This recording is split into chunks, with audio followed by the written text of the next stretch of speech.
pinakamahalagang bahagi ng ating gawain sa araw na ito, ang pakikinig sa salita ng Diyos. At bago po yun, ay magkakaroon po tayo ng salitang pagbasa at pangungunahan tayo ni Sister Irene para sa ating responsive reading.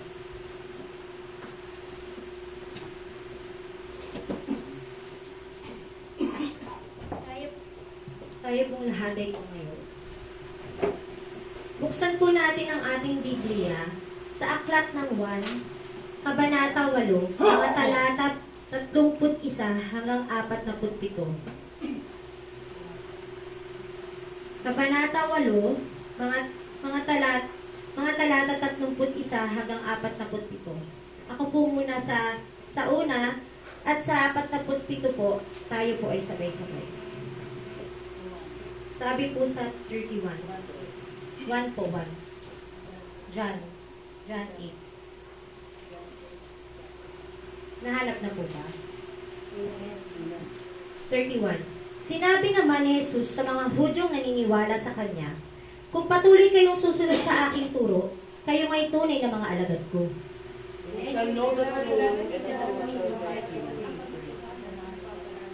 Sumagot sila, kami ay mula sa lahi ni Abraham, at kailanman ay hindi kami naalipin ni numan. Paano mo masasabing papalayain kami?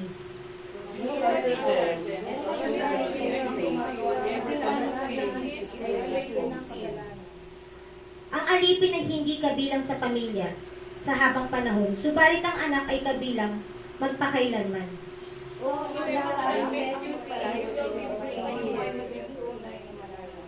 Alam kong kayo'y mula sa lahi ni Abraham. Gayon may pinagsisikapan ninyo akong patayin, sapagkat ayaw ninyong tanggapin ang aking turo.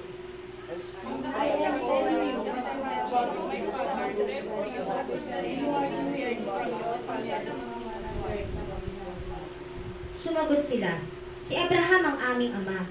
Sinabi sa kanila ni Jesus, kung kayo'y tunay na mga anak ni Abraham, gagawin sana ninyo ang kanyang ginawa.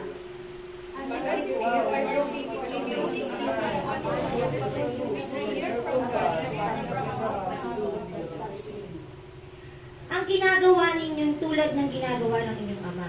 Sumagot sila, hindi kami mga anak sa labas. Iisa ang ama namin, ang aming ama, ang Diyos. Jesus said to them, if I were your father, you would love me, because I was in course and come from the Son, for I have not yet come upon my own initiative, but he sent me.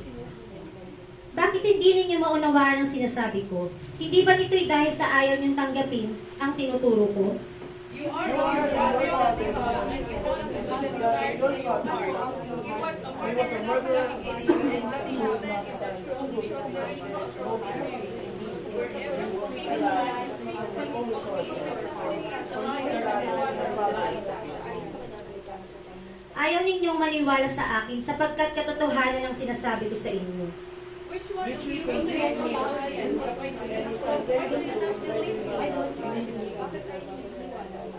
Sabay-sabay po tayo. Ang mula sa Diyos ay makikinig sa mga salita ng Diyos. Subalit ayaw ninyong makinig sa akin sapagkat kayo hindi mula sa Diyos. Salamat sa kanyang salita.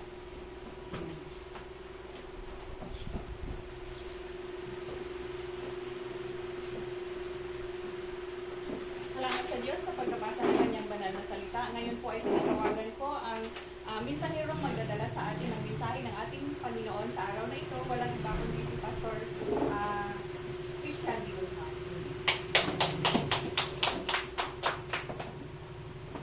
Amen, makaupo po ang lahat.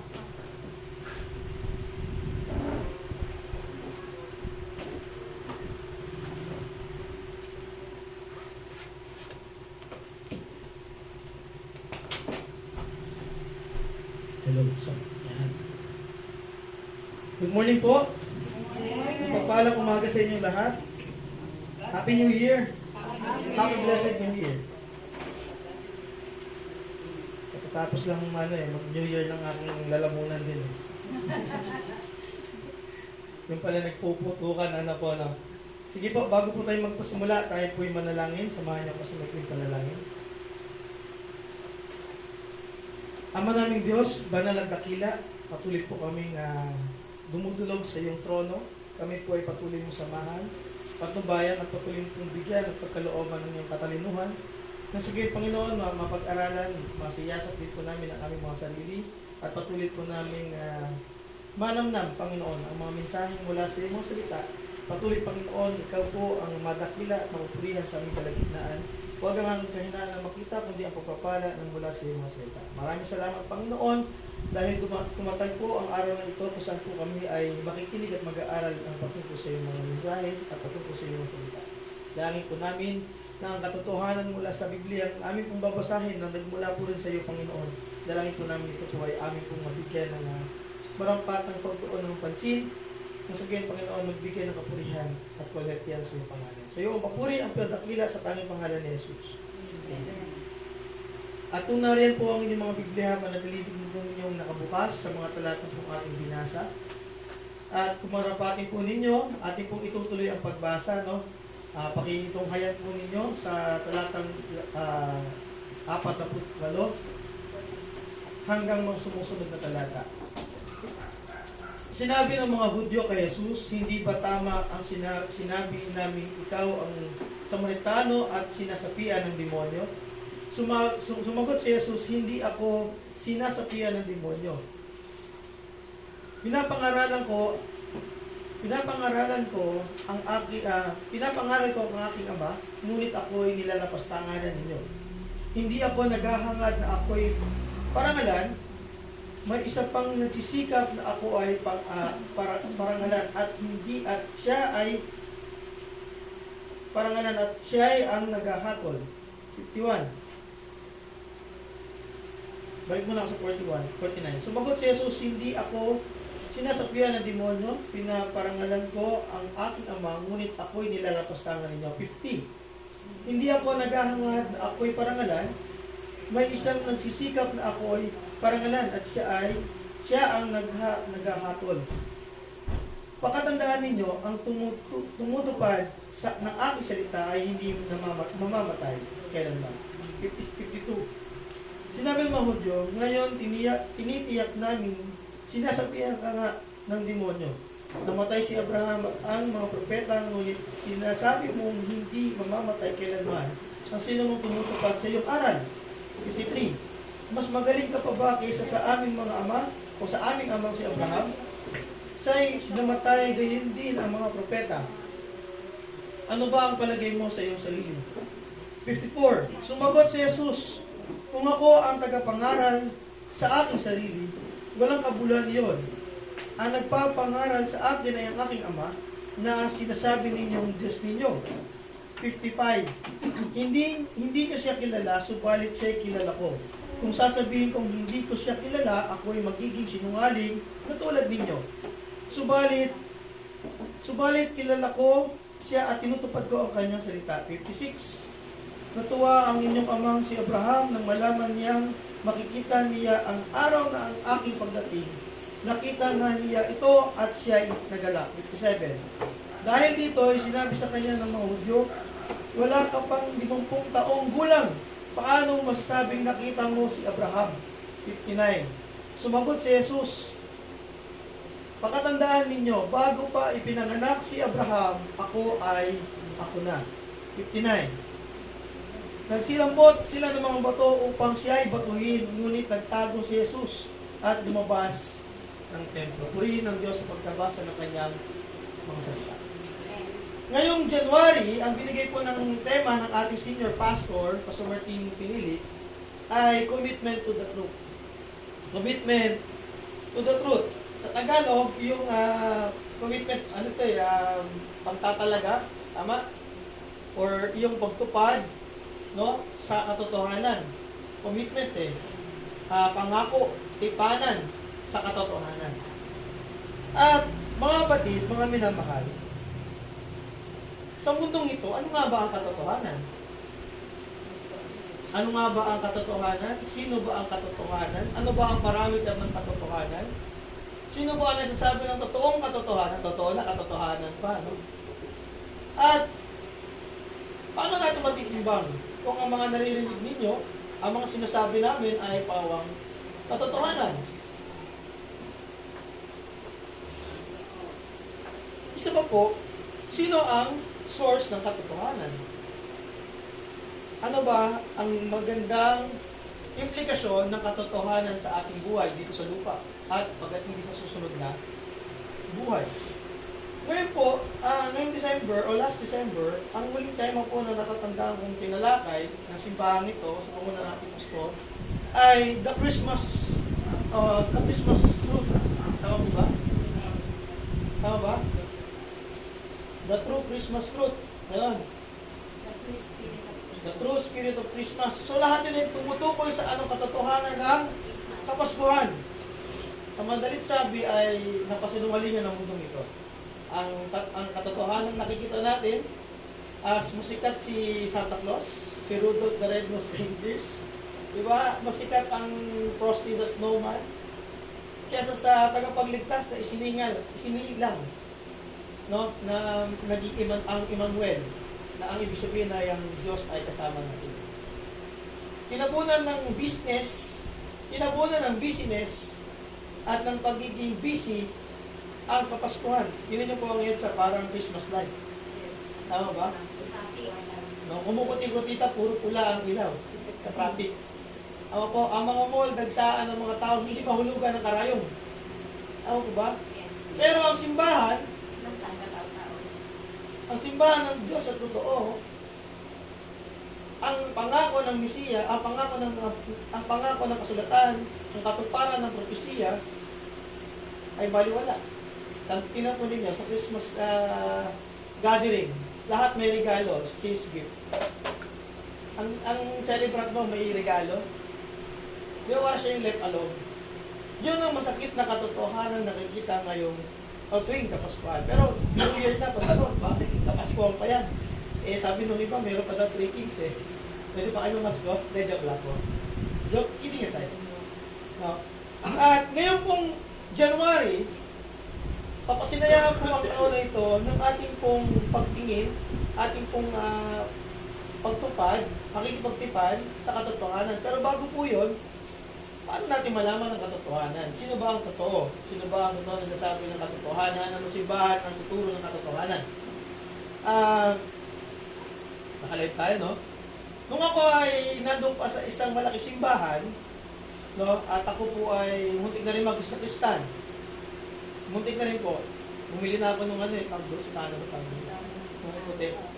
Oh, at mahilig ako doon sa mga abubot nila, yung katiting. Alam niyo na yan.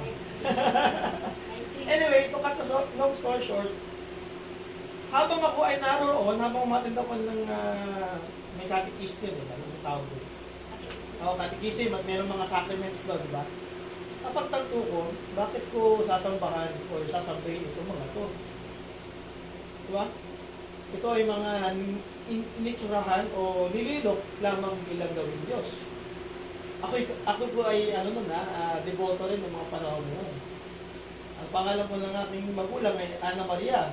At ang pangalan naman ng aking tatay ay Jose Crisaldo. So si Maria at si Jose. At ang pangalan ko ay pinangalan sa Biblia din. Christian. Ang aking sunod na pangalan ay Noe. So, madaling sabi, kami po ay relihiyosong tao. Or yung pamilya namin ay nagsimula sa relihiyosong pamilya. Pero, ano ba ang katotohanan? Sabi ko, pupunta ako dito. Hindi naman ito pitikin ko kaya ito. Sorry to offend mga kaibigan sa online, pero ito po ay katotohanan lang. Pitikin ko kaya. Magalit kaya ito? Sabi nila, igalan daw, di ba? Baka daw magalit or sinubukan kong pitikin yung kasi bawal makita ng matatanda, di ba? Ginanong ko. Hindi naman ito napapalag eh. Di ba? Tama ang Biblia. May mata, may tenga, o may mata, hindi nakakakita. Diba? May kamay pero hindi nakakaabot o hindi nakakakampi o hindi man nakakatouch. May tenga pero hindi nakakatinig. May mga paa pero hindi nakakalakad. So parang ako, teka na. Kung ano, tapos kami naman, mga deboto, no, dadala ng panyong kulay pula, puti, anong kulay na meron kayo, papahid doon. Tapos, halikan, papahid ulit. Papahid ko sa masakit. Yung kasunod na, yung nauna sa kanya, pinagmamastan ko, pantay balikat, ubo ng ubo. So, medically speaking, baka malipat pa yung, tama? Bacteria at magkakakit. Mabilit sabi nung papa ko, nung lolo ko, katoliko din ng lolo ko, ay, patay tayo na, pambit ko. Sabi ko, oh, to, ano ka na, sausaw mo na yung kamay mo dun. Tapos, punta ka na dun sa tuon. Sabi sa lolo, yung mga, yung kitikiti, dami. Tapos, nakita ko yung mga muupo, di ba? Parang ayoko ah. So, bakit gano'n, Pastor? Yung pala, nung ako ay bata pa, ako ay naka-enroll sa isang Christian school. At ang mga talatang binabasa doon ay patungkol sa mga Diyosan at naalala ko yung mga bagay. Salamat dahil mayroong Bishop Bernard na may Charity and Learning Institute na subsidized na simbahan nito noon, nung ito ay active pa, at natuturuan ng tama at katotohanan ng mga kabataan. Fast forward, nung ako po ay nagpapastor na, dahan-dahan namumulat sa aking mga mata katotohanan na sila po ay nabulag ng maling katuruan. Isaiah, sa book ng Isaiah nandoon, sa book ng Revelation nandoon din po. Pero hindi po yun yung pag-usapan natin, introduction po ito. Pinagdiriwang ngayong January, no, ang kapistahan ng mga sunog. Taas na po ng mga sunog. Hindi naman, kayo manggilang ko, nung gusto judgmental kayo. Hindi po. Yung po ay yung nasa Quiapo. Tama? At nung Friday or Thursday, rather, nakapila dun yung 500 replika ng pista ng mga sunog. Diba? Anong ibig sabihin, Pastor? Nagpapakahirap silang bitbitin lahat yun doon. Para lang mapasbasan. Mapasbasan daw eh. Para maging ma-activate, ano kung ma-activate.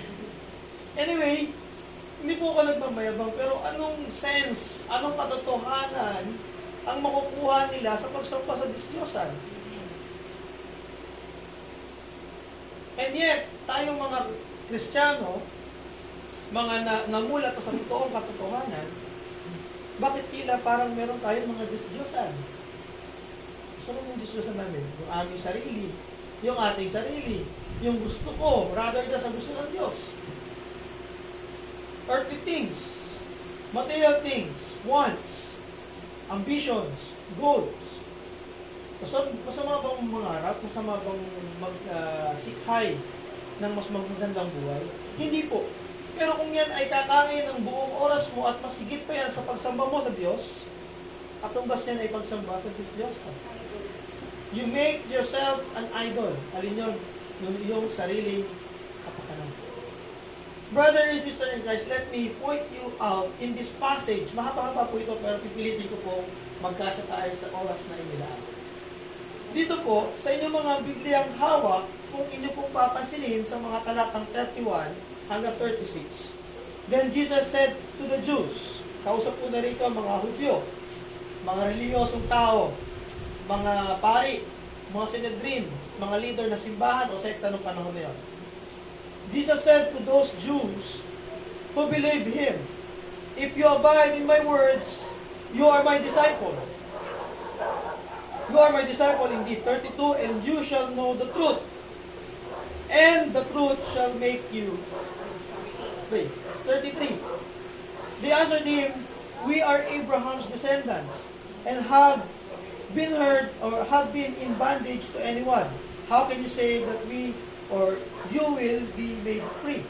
Jesus answered to them, most assuredly I say to you, whoever commits sin is slave of sin. And a slave does not abide in the house forever, but a son abides forever.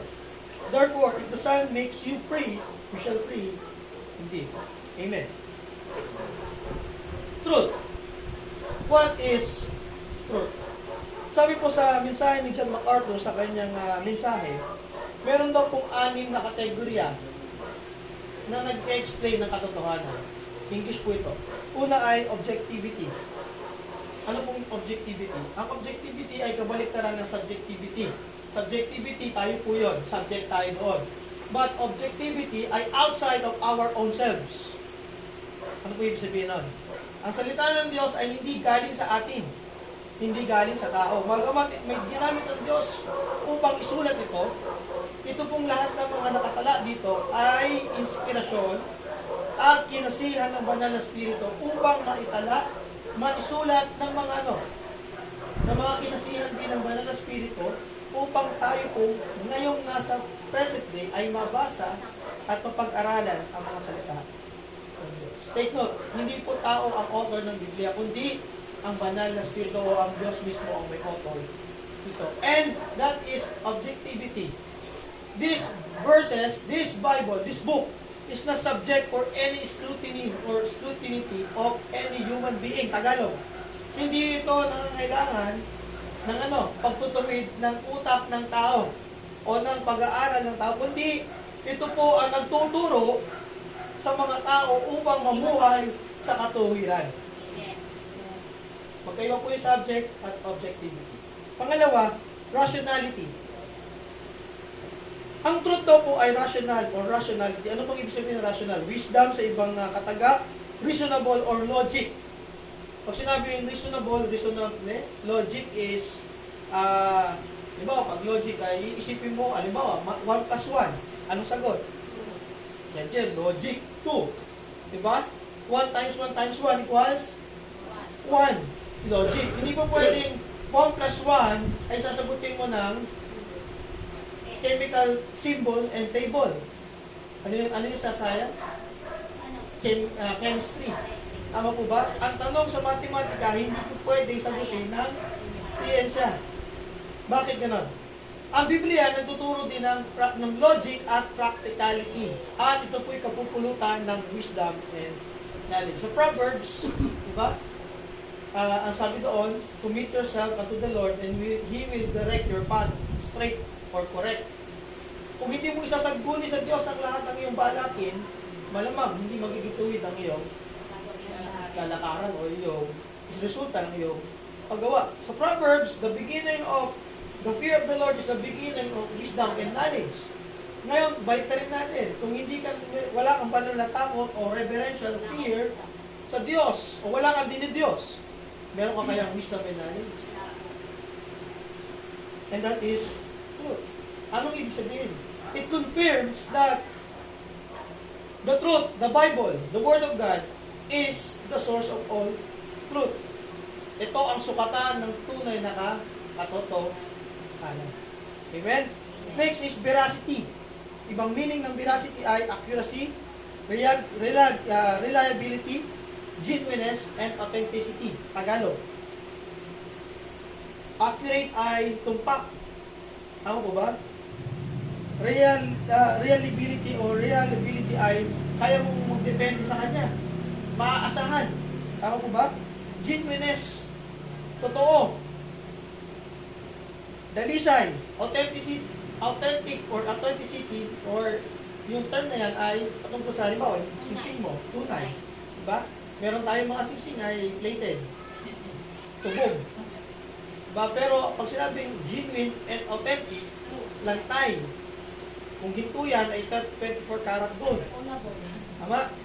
Pero yung hawak ko, yung singsing ko, plated. No? Plated na white gold, nangumupas na nga 6 years ago. Pero ang ginto, habang tumatagal ay nalibang pag may libag, kailangan linisin. Diba? Pero wag na tinubog ulit yan or dinaran sa apoy, lalabas ang tunay na pinang. And that is the truth. Veracity, authority. Ang authority ay, ito po yung expert, specialist, and power. Authority sa Tagalog ay, autoridad, parang yan mo lang, di ba? Yung may kapangyarihan. Tama? Incompatibility or incompatibility. Saan? With errors. Hindi siya compatible saan? Sa gawa ng mali at hindi rin siya compatible sa lahat ng mali. Pangatlo, integrity. Pang-anim yan. Una ay objectivity, rationality, veracity, authority, incompatibility with errors, and integrity. Amen. Ano ba yung ng integrity? Honesty or honestly, truthfulness. Tayo po mga tao, sabi nga, maubos na ang yaman, wag lang ang integridad. Magdusa na, maging dukha na, wag lang ang ating matapakan o mabahiran ang ating integridad. Amen? Pero kahit anong gawin natin, tayo pa rin ay nagkakamali. Kahit anong gawin natin, tayo po ay sumasala. Kaya po minsan, ang ating pong integrity ay nababahiran. Amen po. Ang Biblia, simulat sa pulpa, ay meron na siyang high standard of integrity. Bakit? Galing po sa Diyos. Hindi galing sa tao. It set the high standard of truthfulness and integrity. Yan po yung binanggit ni John MacArthur. Eh ano ngayon, Pastor? Eh ano ngayon sa atin? Eh ano ngayon, kapatid? Now, kung tayo po ay nauuhaw patungkol sa katotohanan, kung ano ang kahulugan ng katotohanan, at bakit natin kailangan alamin ng katotohanan, at bakit ba dapat nating malaman ng katotohanan, ito po yung mga dahilan. Sa mundo, may dalawang klase ng tao. Isang anak ng Diyos at isang anak ng Diablo. Nandiyan po sa mga talatang binasa natin kanina. So, isa pong belong to the kingdom of Satan at isang belong to the kingdom of God. Isa pong living with truth, namumuhay sa katotohanan, at isang namumuhay sa kasinungalingan or lies. Isa pong nabubuhay sa katuwiran ng may kabanalan at isang namumuhay ng may kasinungalingan at kasalanan. Meron din pong for God, for Christ, and for the gospel, and for the truth, while the other are for the devil and for the lies. Wala pong in the middle. Amen? At sa mundong ito, nandun po ang mga Kristiyanong tulad natin. Ngayon, we are confused by this kind of truth, with this kind of reality. Magmamas po ako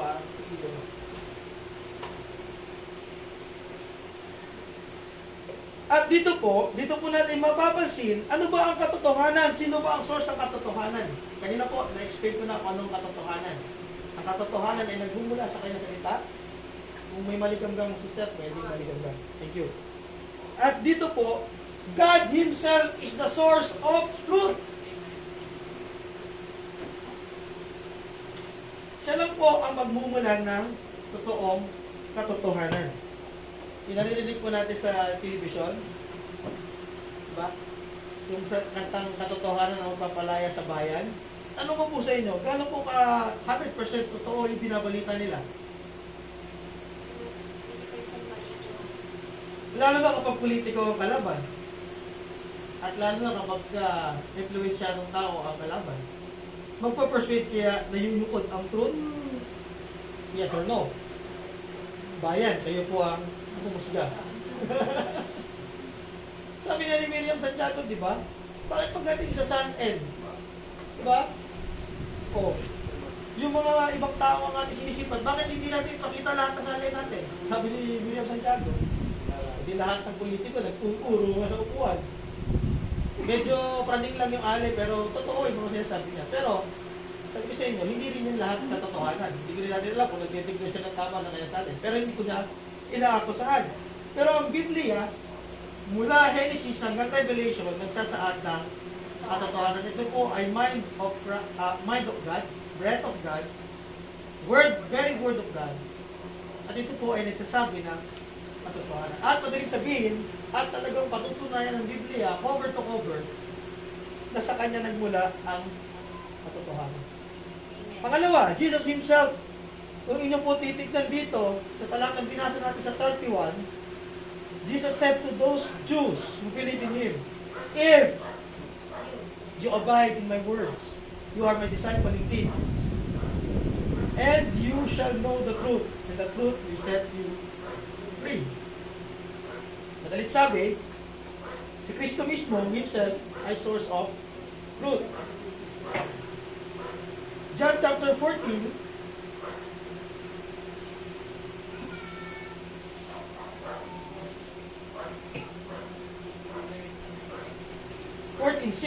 I am the truth, or I am the way, the truth, and the life. No one comes to the Father except through me. Kaya po kapag may narinig po kayo, pasok po kayo sa simbahan namin at kayo po'y maliligtas. Pag narinig po ninyo ang simbahan nito, na nagsaad ng salaysay na pasok kayo, member kayo sa church, para kayo maligtas. O para kayo ay maligtas. Hindi na po nagsasabi ng katotohanan yun. Either, kasama ako doon. At narinig po ninyo kung anong sabi na, oh, pa-member kayo para masig kayo. Patuhin niyo na po ako ng bato. Bakit? Yun po ay kasinungalingan. Tanging si Kristo lamang, ang ating Panginoon si Kristo lamang, ang daan at ang katotohanan at ang buhay. Sabi niya, no one comes to the Father except through me, sa pamamagitan ng simbahan, ng pastor, ng evangelista, ng turo, ng guro, ng propeta, hindi po. Sa pamamagitan lamang ni Kristo. Kami po ay tagamahatid lang po ng mensahe ng Diyos. Binabasa namin, inaaral at ipinapaliwan. Pero ang tinuturo po namin na daan at ang totoong daan at ang totoong katotohanan ng ating po Panginoong Kristo. God Himself, Jesus Christ Himself is the source of truth. And 19 verses in the book of John speaks about, truly, truly, I say to you. Mga katagang katotohanan binanggit ng ating Panginoong Yeso Kristo. Kung gusto nyo pong malaman yung 19 verses na yan, enroll na po kayo sa First Biblical Seminary, mag-start na po yan. Mag-aaralan po natin yun doon. How to survey the book and verses ng Bible. Pero some other time. Some other time. His words are truth. The Bible is the source of truth. 17:17 ng Book of John, ang sabi po doon, panalangin ng ating Panginoong Kristo, sanctify them by your truth. Sanctify them by your truth, and your word is truth. Sino kausap niya? Ang Ama. Ang Diyos. Ama, sanctify, paging banalin mo sila ng iyong katotohanan. At ang iyong salita ay katotohanan. Kaya yung mga news, yung nasabi ng Liga ng Katotohanan, diba? Awang katotohanan lang, servisyo publiko, hindi ko alam. I'm not saying all their news are lies, but I cannot say that 100% it is true. Bakit po? Galing po rin po ako sa media company. Nakikita ko po eh. Although kami ay Christian company or Christian broadcasting something, huwag din ang dito. Diba? Pakikita mo bakit? May mga practitioner na kayo nakakasabay. Tama ba? At yung iba doon, malamang, nabibili ng ganon. Tama? Baka makasuhan naman ng community standard sa Facebook. Ay, ano ba ako tinandyan? Ay, hindi ko pala account yan. Diba? Totoo ba? O, ito doon na lang sa Battle of Legitimacy ng isang noontime show eh. Nagsasabi, kami legit. Hindi, kami totoo. O ngayon, anong hatol? Anyway, another side of the coin. Balik po tayo sa tema pinag-uusapan dito po sa Biblia. And, bakit ba pasogigay ka sa truth? Sabi dyan, no? And the truth, diba? Or, if you abide in my words, yung words ni Kristo ay truth. Ang sabi doon, you are my disciple.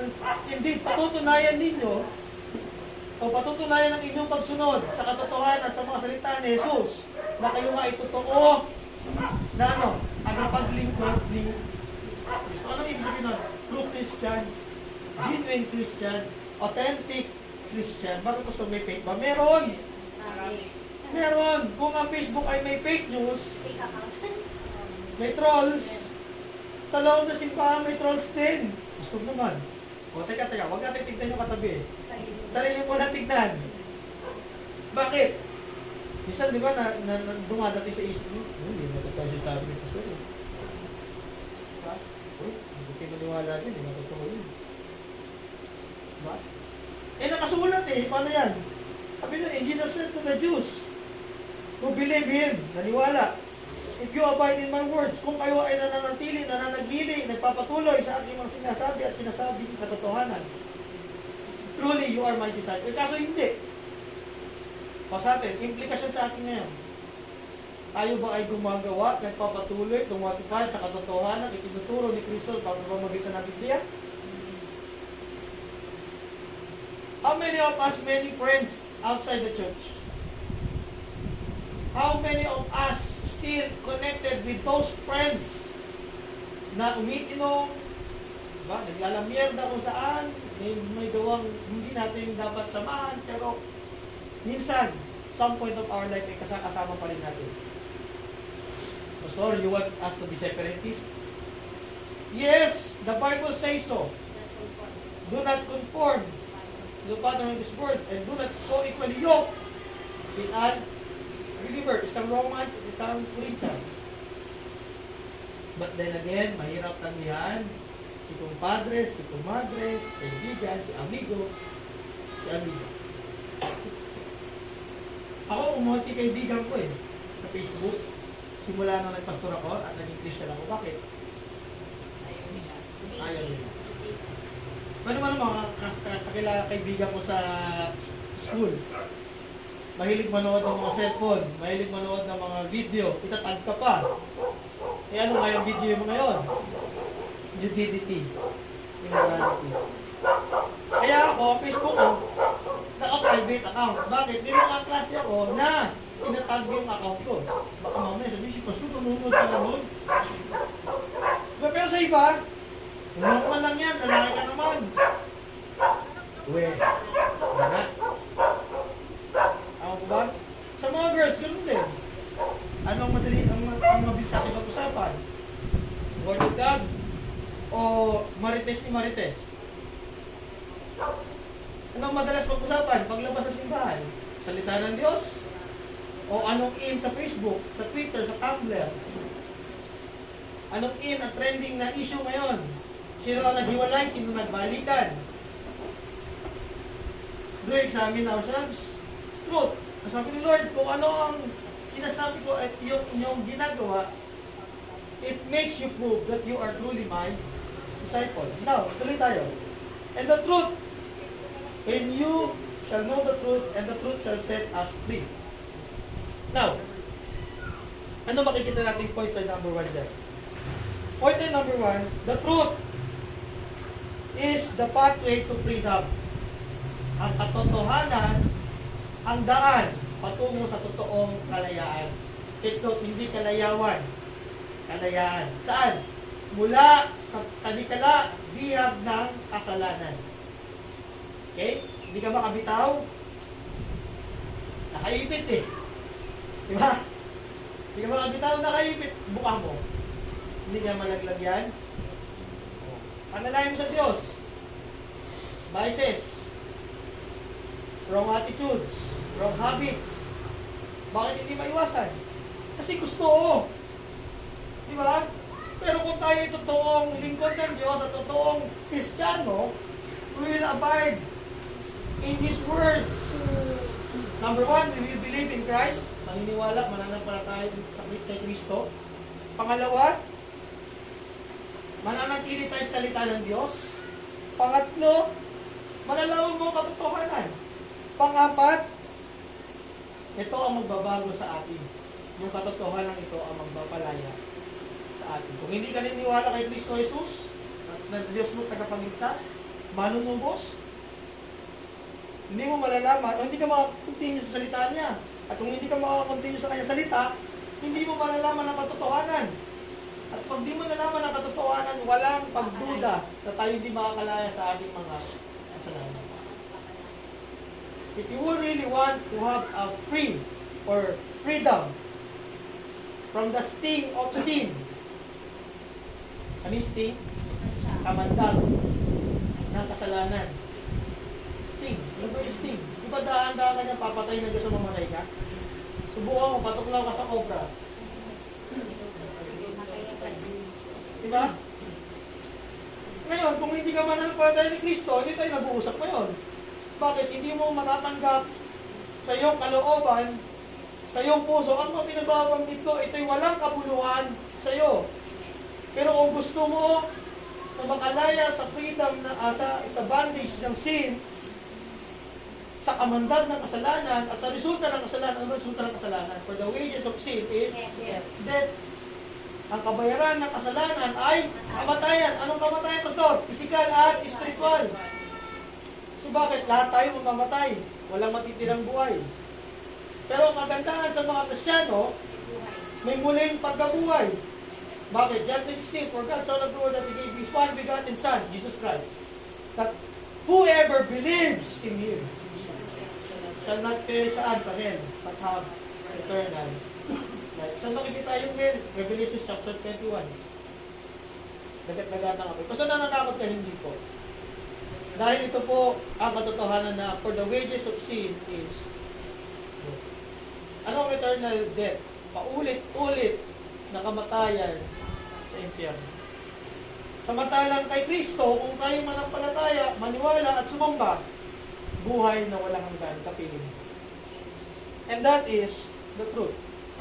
If you want the pathway for freedom, believe in Christ, continue in His Word, verse 31, know the truth, and be transformed by this truth, and made free. Pangalawa, ang bisa po ito, 3 pointers lang. Verse, yung ating pong binasa kanina, 37 to 47, binasa po natin kanina, dadaanan ko na lang po. Ngayon, alam na natin kung sino ang katotohanan, ano ang source ng katotohanan, at bakit kailangan nating malaman ang katotohanan.